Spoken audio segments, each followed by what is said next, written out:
seperti kilat memancar dari timur ke barat. Demikianlah kedatangan Anak Manusia.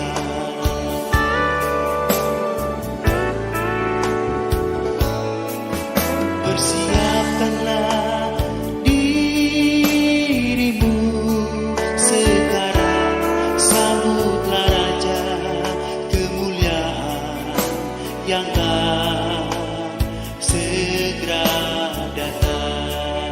Terima kasih Tuhan untuk kehadiran-Mu pada saat ini.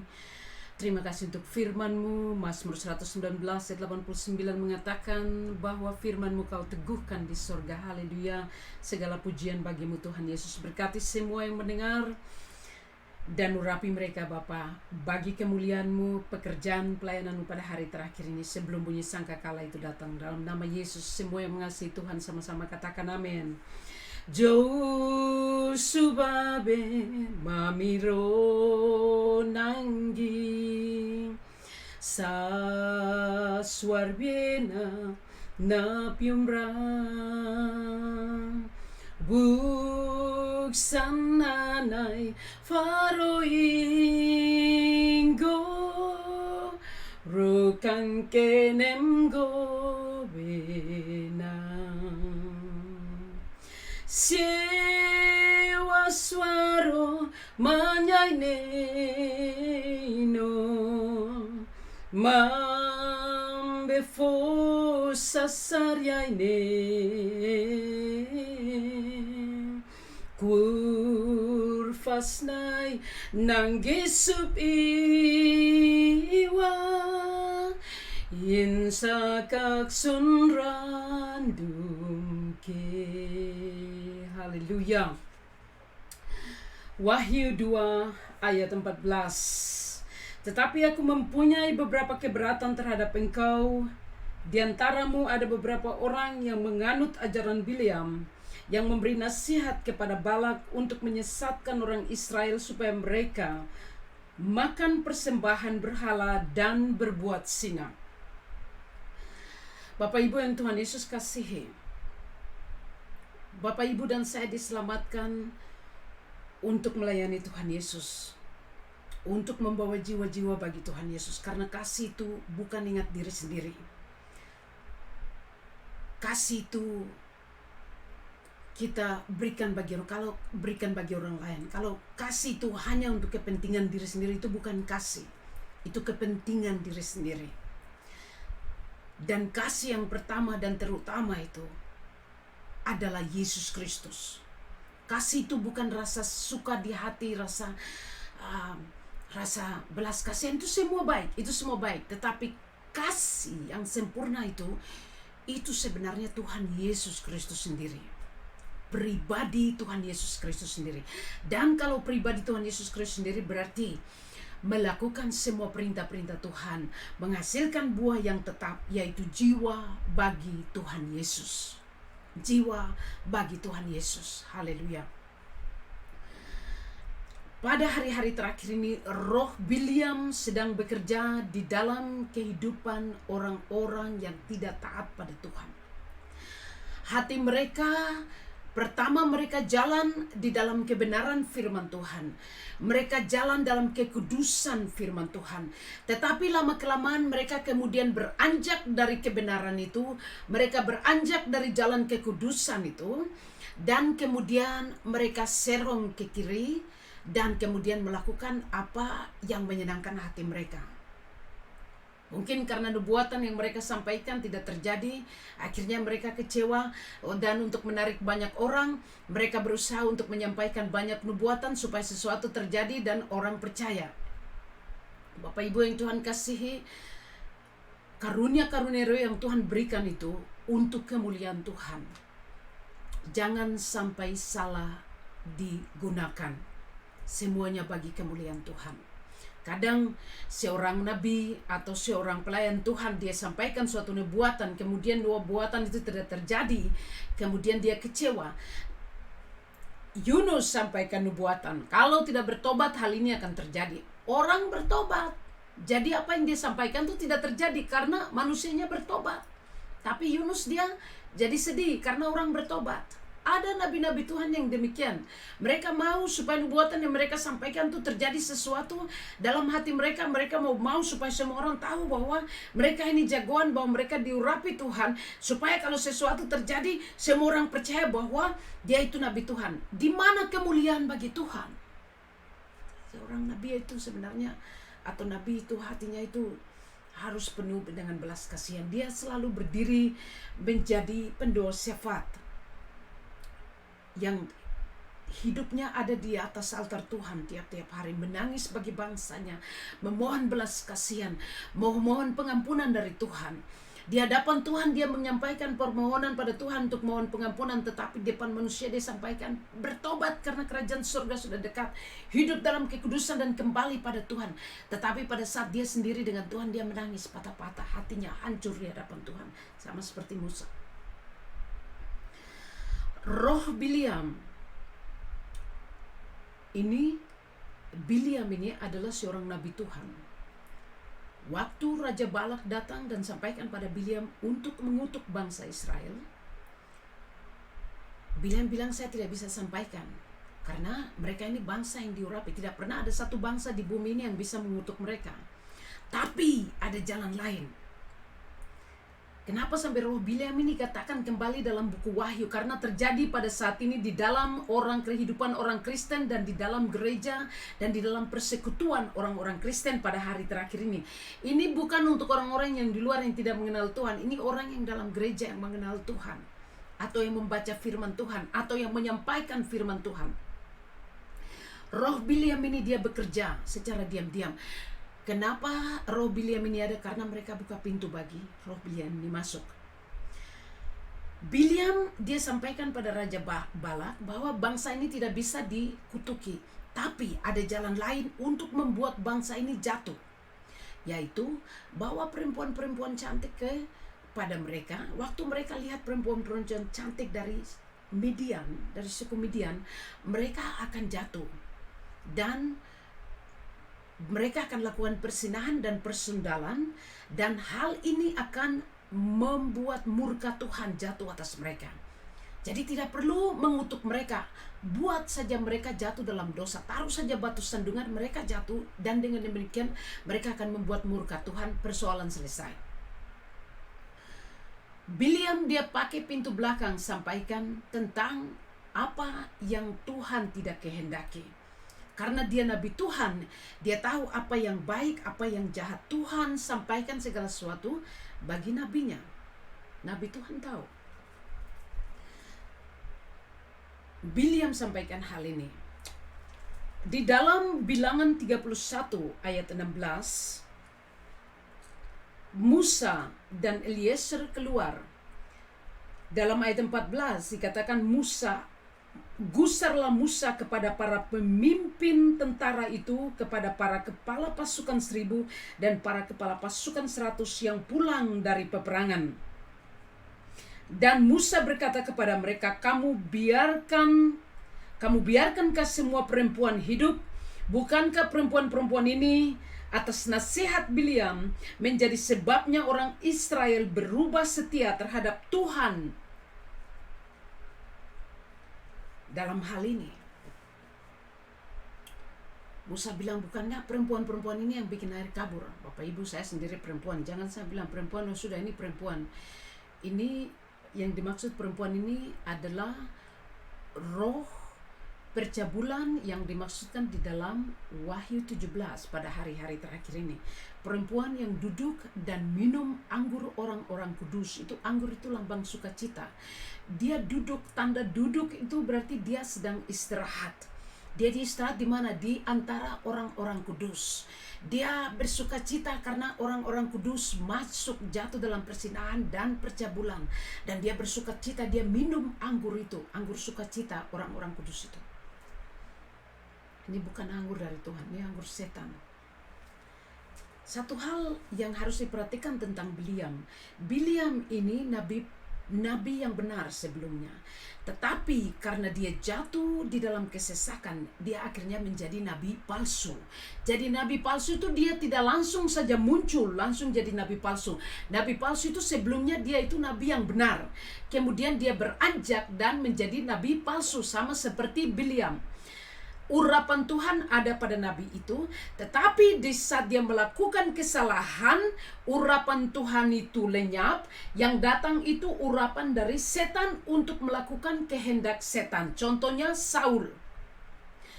Akhirnya dia pikir bahwa Tuhan yang menyertai dia, padahal bukan urapan Tuhan lagi, tetapi urapan setan.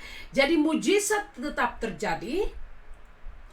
Apa yang disampaikan terjadi, dia pikir itu datang dari Tuhan, padahal itu datang dari setan. Urapan setan yang ikuti dia. Bapak Ibu bisa identifikasikan di dalam soal materi. Bisa ketahuan.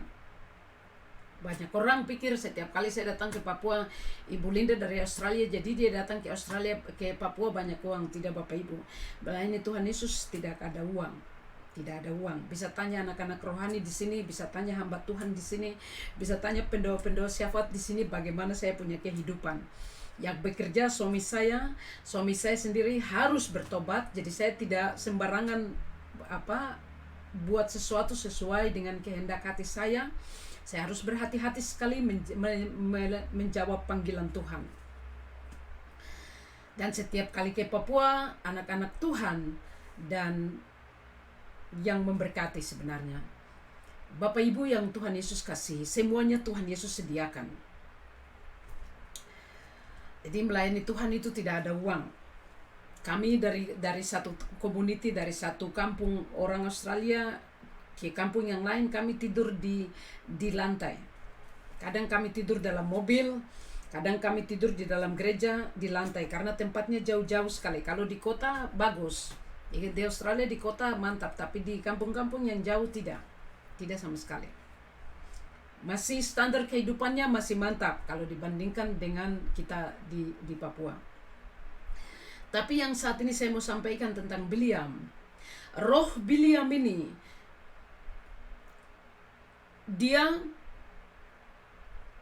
perhatikan, dia kerjasama dengan Balak. Dia kerjasama dengan pemimpin. Jadi roh penyesat ini dia masuk lewat orang-orang yang dipercayakan oleh hamba Tuhan di dalam gereja, dan tanpa sadar mereka ini yang diurapi Tuhan ini bisa mempergunakan urapan itu untuk kepentingan pribadi, atau kepentingan karunia yang Tuhan berikan pada mereka, atau kepentingan nama baik, atau kepentingan reputasi mereka sebagai nabi Tuhan. Sehingga mereka jaga itu semua dan tidak mencari kemuliaan bagi Tuhan, tidak memberikan kemuliaan bagi Tuhan. Seseorang yang suka memberikan kemuliaan bagi Tuhan tidak malu untuk hidupnya itu dihinakan, tidak malu untuk hidupnya itu diceritakan, atau dibilang ini. Mereka tidak malu karena mereka mencari kemuliaan bagi Tuhan. Mereka biarkan reputasi mereka ditelanjangi, karena Tuhan Yesus sudah membayar semuanya. Haleluya, puji Tuhan. Bapak Ibu yang Tuhan Yesus kasihi, roh Bileam, dia menyampaikan nubuatan, dia bicara dengan pemimpin. Perhatikan apa yang Musa katakan pada para pemimpin. Musa dan Eliezer menegur pemimpin-pemimpin para pasukan, karena mereka bawa perempuan-perempuan ini, dan Musa bilang, bukankah ini yang Bileam ajar? Perempuan-perempuan ini yang bikin air kabur, dan kalian tidak bunuh orang Midian semua, kamu masih biarkan ada yang hidup. Tuhan perintahkan untuk habiskan mereka semua, jangan sampai ada yang hidup, harus habis semua. Suku Midian datang dari keturunan Ketura, istri dari Gundik Abraham, dan dia Gundik dari Abraham nama Ketura, dan Ketura melahirkan Midian. Dari ini suku Midian datang. Jadi Perintah Tuhan datang pada bangsa Israel untuk habiskan mereka semua, tidak boleh ada yang hidup. Tapi para pasukan tentara Israel biarkan perempuan-perempuan yang hidup, yang lainnya semua kasih mati. Kadang kita orang Kristen seperti demikian. Apa yang Tuhan perintahkan kita lakukan seperti apa yang Tuhan perintahkan. Tapi pada saat berhadapan dengan sesuatu hal, kita ada rasa sedikit pertimbangan. Aduh, ya sudah kasihan, jadi aduh nanti jangan sampai bikin masalah, jadi ya sudah biar sudah nanti kita berdoa saja, tapi kasih biar barang itu di situ dan tom berdoa, saya suruh Tuhan Yesus yang kasih pindah. Tuhan Yesus bukan pembantu, dia raja segala raja dan Tuhan segala Tuhan. Di saat dia perintahkan, lakukan perintahnya sebagaimana yang dia perintahkan. Lebih baik menjadi musuh manusia dan teman dengan Tuhan Yesus daripada menjadi musuh dengan Tuhan dan berteman dengan manusia. Bapak Ibu harus mengambil keputusan. Ini pesan khusus bagi hamba-hamba Tuhan, mereka yang dipanggil Tuhan untuk melayani Tuhan pada hari-hari terakhir ini. Saya mau sampaikan satu contoh. Tadi malam saya sebenarnya sudah mau tidur. Saya dapat SMS dari teman saya, dia bilang, Linda tolong berdoa saya karena saya hati hancur. Ini kalau di Indonesia, kita di Papua bilang lebih baik sakit gigi daripada sakit hati. Dia sakit hati karena laki-laki yang dia tinggal sudah kabur dari dia, tinggalkan dia karena ada perempuan lain. Saya tidak lihat teman ini selama 3 tahun, padahal tinggal di kota yang sama. Selalu dari pertama kami sama-sama, kemudian dia pergi di gereja lain, tidak pernah saya lihat. Tiba-tiba dia minta berdoa setelah 3 tahun. Jadi tadi malam saya pergi, saya bilang, anak-anak, mama akan lama, kalian tidur. Jadi saya pergi duduk dengan dia di pinggir pantai dan dengar dia bicara, menangis. Ini orang-orang lewat, mereka lihat ini perempuan orang kulit hitam dengan satu orang kulit putih duduk menangis-nangis baru bicara keras-keras. Mereka pikir saya yang pukul dia. Haleluya. Dia menangis bukan karena sakit gigi, menangis karena sakit hati, karena laki-laki ini mau kawin orang lain. Baru ini bukan anak-anak muda, ini sudah orang tua lagi. Haleluya. Di sini kalau masih umur 60, 70 itu masih dianggap muda. Kalau di Papua semua masuk 40 tahun itu sudah masuk kotak, habis. Di sini belum. Jadi mereka masih seperti anak muda. Haleluya. Jadi saya duduk dan dengar. Setelah itu saya sampaikan, laki-laki yang kau itu sudah berapa kali kawin cerai, kenapa sampai kau jatuh dalam dosa? Mengapa sampai kemudian sepanjang saya ingat itu kau orangnya selalu bersuka cita, selalu sampaikan pada orang lain tentang Tuhan Yesus di mana saja. Engkau punya roh itu roh yang penuh dengan sukacita. Mengapa sampai malam ini kau menangis? Saya tidak suka sekali lihat engkau menangis. Saya tidak suka lihat sekali engkau punya hati hancur seperti begini. Apa yang terjadi? Apa yang terjadi? Dia bilang, Linda, ada yang bernubuat bagi saya. Ada nubuatan datang, satu nubuatan, satu dan satu. Akhirnya dia tahu bahwa itu datang dari Tuhan. Kemudian berapa lama kemudian dia bertemu satu orang. Kemudian dia hidup dengan orang ini dalam percabulan selama 3 tahun. Tiba-tiba orang itu bilang dia mau kawin orang lain. Dia suruh dia keluar dari rumah. Akhirnya dia tinggal di tempat lain sekarang. Dan saya tanya, selama ini kau masuk gereja? Dia bilang, saya tetap masuk gereja. Terus mereka di gereja doakan. Ya, mereka di gereja doakan. Apa yang mereka doakan? Mereka doakan bahkan bernubuat bahwa laki-laki itu 3 hari lagi dia akan berubah dan dia akan datang pada Tuhan. Sudah 3 tahun dia tidak pernah berubah dan dia bilang dia tidak akan tunduk pada siapapun. Luar biasa. Saya bilang, berapa orang yang bernubuat? Banyak orang yang datang dan nubuatkan, kau akan begini. Nubuatan itu tidak pernah sesuatu yang nubuatan mereka tidak memuliakan Tuhan, tetapi nubuatan yang disampaikan untuk kepentingan pribadi, kepentingan kedagingan, kepentingan manusiawi, dan tidak ada kemuliaan Tuhan sama sekali. Akhirnya dia jatuh dalam nubuatan yang diberikan karena dia punya hati terpaut pada nubuatan yang diberikan, karena dia sendirian dan tidak menikah, jadi dia pikir saja itu datang dari Tuhan. Sedangkan orang yang dia tinggal ini bukan orang yang percaya pada Tuhan Yesus dan sudah kawin cerai berapa kali. Bapak Ibu yang Tuhan Yesus kasihi, sedih sekali dengar hal ini. Satu hal yang saya sampaikan pada dia, kau sudah bertobat? Dia bilang, sudah, saya sudah bertobat, saya sudah bicara dengan Tuhan Yesus, sebab itu saya telepon kau untuk bicara. Saya bilang, saya tidak bisa buat apa-apa lagi selain duduk dengan kau dan dengar dan berdoa. Kemudian, sekarang kau lihat itu air di laut. Gelombang dia datang ke arah pantai. Engkau saat ini harus belajar berenang lawan itu gelombang laut. Jadi, keinginan daging itu akan muncul, tapi engkau harus bisa membiarkan roh penguasaan diri itu salah satu dari buah Roh Kudus. Penguasaan diri itu menguasai engkau dalam roh, hidup dalam roh. Kemudian lakukan apa yang kau tidak mau buat. Dalam kedagingan yang kau mau pergi, lihat dia. Roh dia melawan dan dia bilang kau jangan pergi. Ikuti Roh Kudus itu dan lawan kedagingan itu. Rasul Paulus bilang, aku dapat melakukan segala sesuatu dalam Tuhan, menanggung segala sesuatu dalam Tuhan yang memberikan kekuatan kepadaku. Bapak Ibu yang Tuhan Yesus kasihi. Banyak orang yang memakai nubuatan untuk kepentingan panggilan mereka sebagai seorang nabi atau nabia atau hamba Tuhan atau penginjil atau rasul, hanya untuk menjaga reputasi mereka. Tapi mereka tidak mencari kemuliaan bagi Tuhan. Mereka tidak suka direndahkan. Dan mereka, setiap orang yang datang tanya ada nubuatan Tuhan, ada yang Tuhan Yesus kasih tunjuk, saudara mau kasih tahu apa saja supaya semua orang tahu bahwa mereka itu seorang nabi. Bapak Ibu, jangan sampai jatuh ke dalam jerat dari Biliam. Jangan sampai jatuh ke dalam jerat dari Biliam.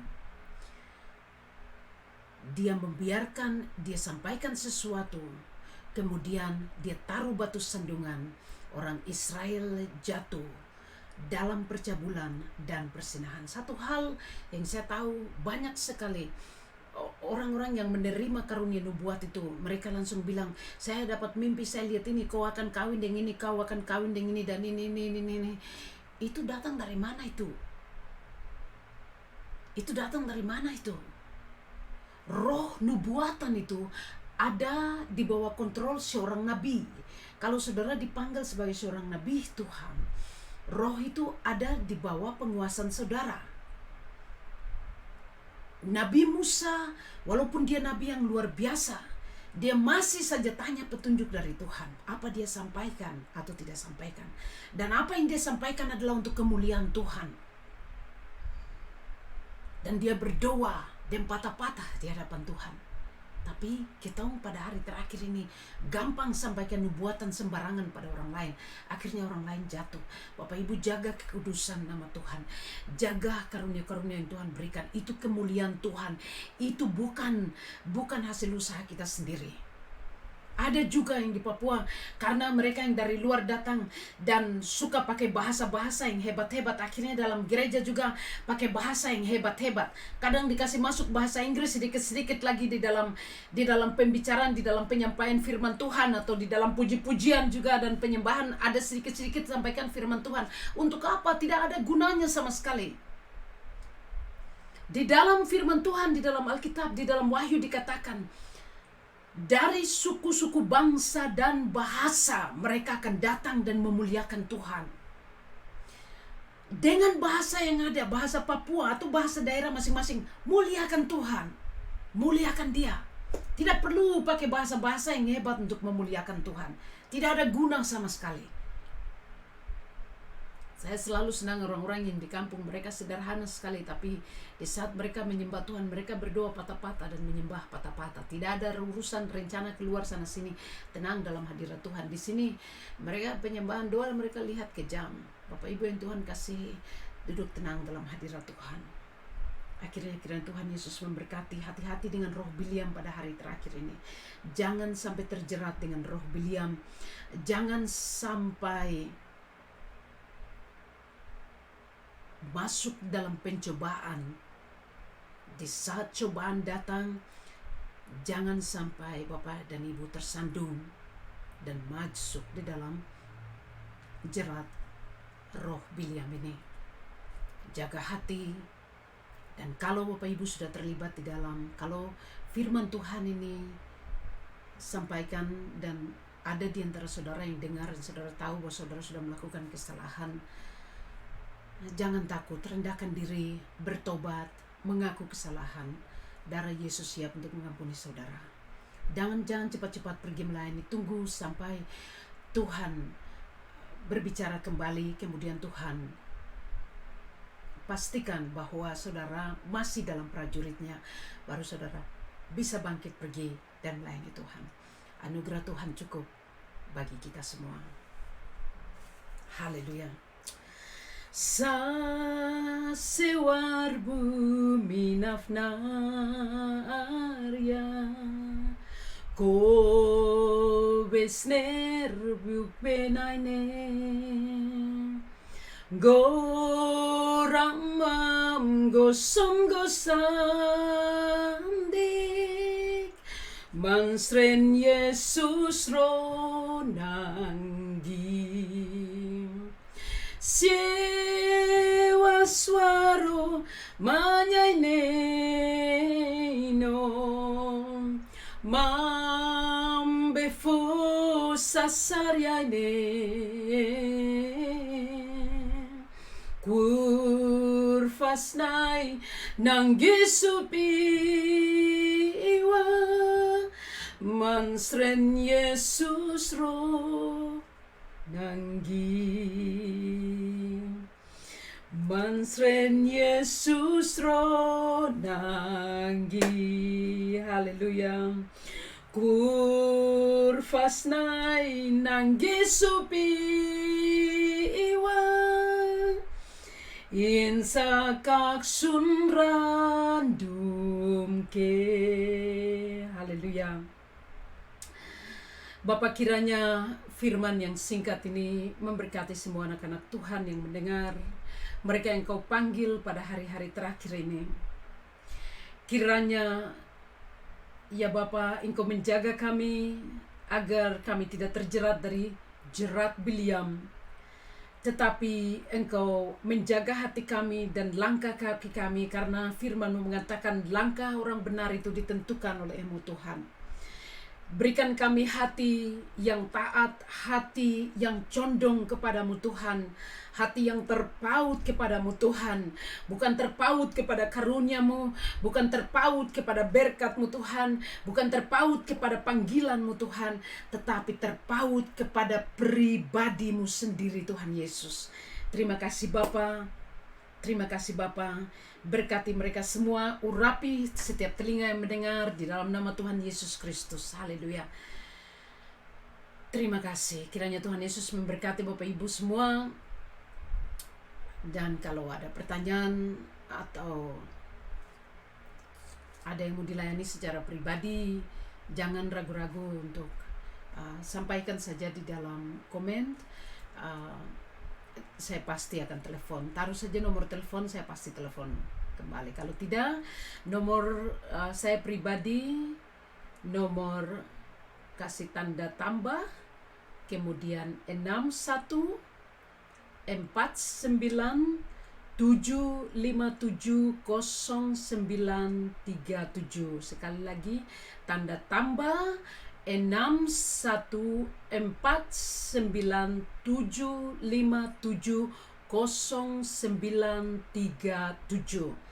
SMS saya pasti telepon untuk bantu, saya pasti telepon untuk melayani. Tuhan Yesus memberkati dan persiapkan diri Papua. Tuhan Yesus sudah dekat. Haleluya. Berikan kemuliaan bagi Tuhan. Ini saatnya untuk kita semua memuliakan Tuhan. Tinggalkan segala sesuatu dan persiapkan diri untuk melayani Tuhan. Jangan terlalu berat, supaya pada saat bunyi sangkakala datang itu ketong ringan. Jadi semua yang berat-berat itu kasih biar dorang semua. Apa saja itu dalam kedagingan, di dalam roh yang salah, semua itu kasih biar, supaya pada saat bunyi sangkakala datang itu ketong ringan, terangkat dan bertemu Tuhan Yesus di awan-awan. Mansaran Yesus ifnokau arai. Yesus memberkati. Tuhan Yesus memberkati.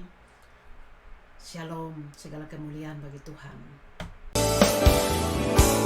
Seperti kilat memancar dari timur ke barat, demikianlah kedatangan Anak Manusia.